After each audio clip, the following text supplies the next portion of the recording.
نبی پاک صلی اللہ تعالیٰ علیہ وسلم نے ارشاد فرمایا سب سے پہلی چیز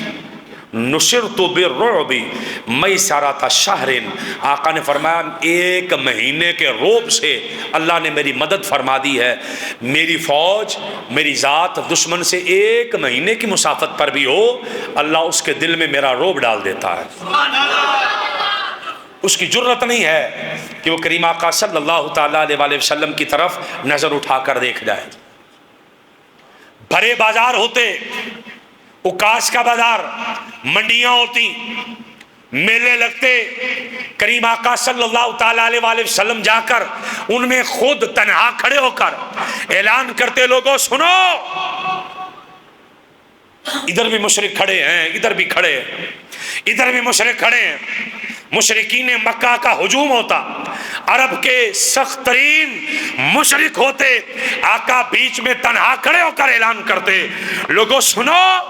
میرا اللہ ایک ہے اور مصطفیٰ اللہ کا رسول بن کر آیا۔ کسی کی جرت نہ ہوتی کہ حضور کی طرف آنکھ اٹھا کر دیکھ جائے، یا رسول اللہ کیسے؟ فرمایا دشمن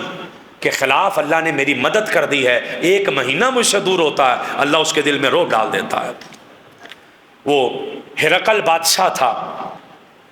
اس کے دربار میں آقا علیہ السلام نے اپنے قاصد کو بھیجا، جا کر کہا بھی کلمہ پڑھو اور یہ سارے معاملات اسے بتائے۔ کل کے بادشاہ میں جب کریم آقا صلی اللہ تعالیٰ علیہ وسلم کے صحابی نبی پاک صلی اللہ تعالیٰ علیہ وسلم کے قاصد،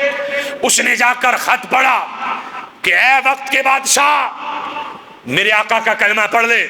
اس نے کہا یہ پھٹے کپڑوں والا مجھے بتائے گا، یہ جس کے جوتے ٹوٹے ہیں یہ مجھے بتائے گا؟ وہ آقا علیہ السلام کے صحابی نے اس وقت کے بادشاہ کی آنکھوں میں آنکھیں ڈال کر کہا میرے کپڑوں کو پھٹانا کیا، اس تیرے محل پر تیرے تخت پر بھی ایک دن آنے والا ہے کہ قبضہ میرے مصطفیٰ کا ہو جائے گا۔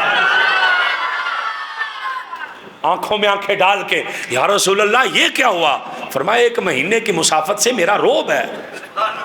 کسی کو جرت نہیں میرے غلام کی طرف آنکھ اٹھا کر دیکھ جائے۔ اب سنیے گا، رستم ایران کے پاس آقا علیہ السلام نے خط بھیجا کہ کلمہ پڑھو مسلمان ہو جاؤ، دین اسلام کی طرف آ جاؤ ورنہ اچھا نہیں ہوگا۔ اس نے آگے سے جواب دیا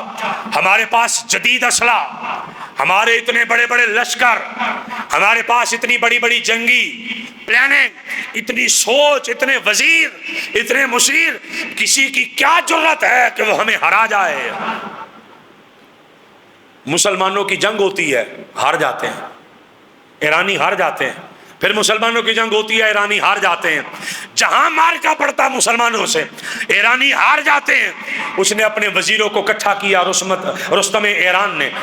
ایران سامنے بٹھا کر وزیروں سے کہنے لگا ہم روم سے لڑے، ہم جنگ جیت جاتے تھے، ہمارے پاس فتح ہوتی، فوج ہماری، اسلحہ ہمارا، حکومت ہماری، تخت ہمارا، مگر یہ پھٹے کپڑوں والے لوگ، بلکہ میں جملہ بولنے لگا ہوں جو اس نے بولا، اس نے کہا پرانی تلواروں والے لوگ، پرانی تلواروں والے لوگ جن کے پاس تلوار رکھنے کے لیے بیان نہیں ہے، جنہوں نے تلواریں چمڑے میں پھنسائی ہیں، یہ جب ہم سے جنگ لڑتے ہیں یہ جنگ کیسے جیت جاتے ہیں؟ کسی نے کہا جی حادثاتی طور پر، کسی نے کہا جی عارضی طور پر، کسی نے کہا جی یہ ہو گیا، کسی نے کہا وہ ہو گیا۔ ان میں سے ایک سیانا بندہ تھا، اس نے کہا بادشاہ سلامت میں بتاؤں کہ رولا کیا ہے؟ اس نے کہا سنیے گا، یہ جو فاقہ مسلوک، یہ جن کے کپڑے پھٹے ہیں، یہ جن کی تلواریں پرانی ہیں، جن کے جوتے ٹوٹے ہیں، جن کے پاس سواریاں بھی پوری نہیں ہوتی،